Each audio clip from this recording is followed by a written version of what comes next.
autre élection, ils essayent de bloquer ma candidature, mais cette fois-ci en utilisant mon père juif comme étant la preuve que je ne peux pas être 100% loyal à mon pays. Bafundi pas juif.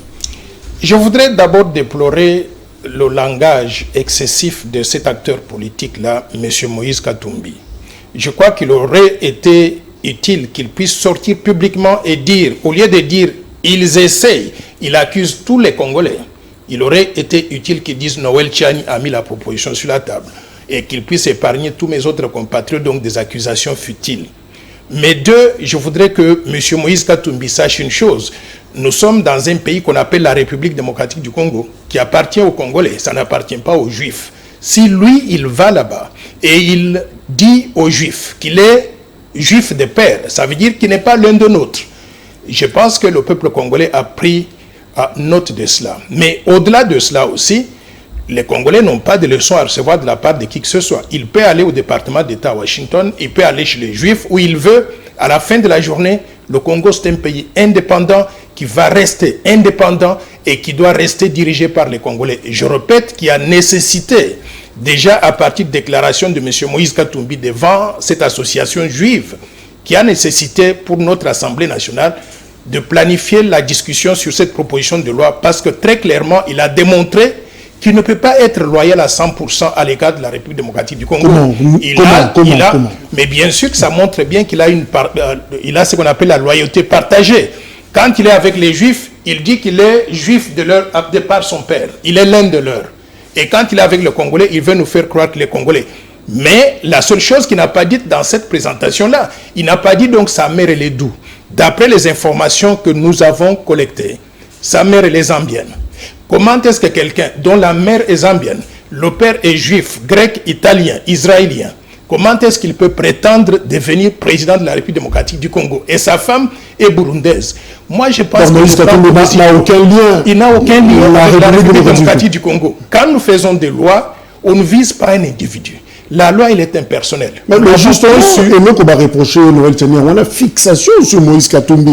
Évidemment, c'est comme si on a qui on notique comme Moïse Katumbi et tu t'es fabriqué comme ça une proposition de loi comme pour clouer Moïse. Je vais vous dire une chose. J'ai beaucoup de choses à faire que de concevoir des propositions de loi pour viser un individu. La loi que j'ai conçue, elle est impersonnelle. C'est pour protéger la souveraineté de notre pays contre toute infiltration étrangère. Et l'infiltration étrangère, je voudrais vous rappeler d'où ça vient. Vous vous rappelez que depuis 1996, il y a eu les armées du Rwanda, du Burundi et de l'Ouganda qui sont entrées en République démocratique du Congo, qui nous ont envahis. Ces armées, pour les combattre, notre gouvernement, pendant la période donc de M. Laurent Désiré Kabila, a fait venir les armées de Zimbabwe, de la Namibie, de l'Angola. Et toutes ces armées ont été rejointes sur le sol congolais par les armées de tous les pays du monde dans le cadre de la MONUSCO ou bien de la MONUC, dans le cadre donc des opérations de paix des Nations Unies.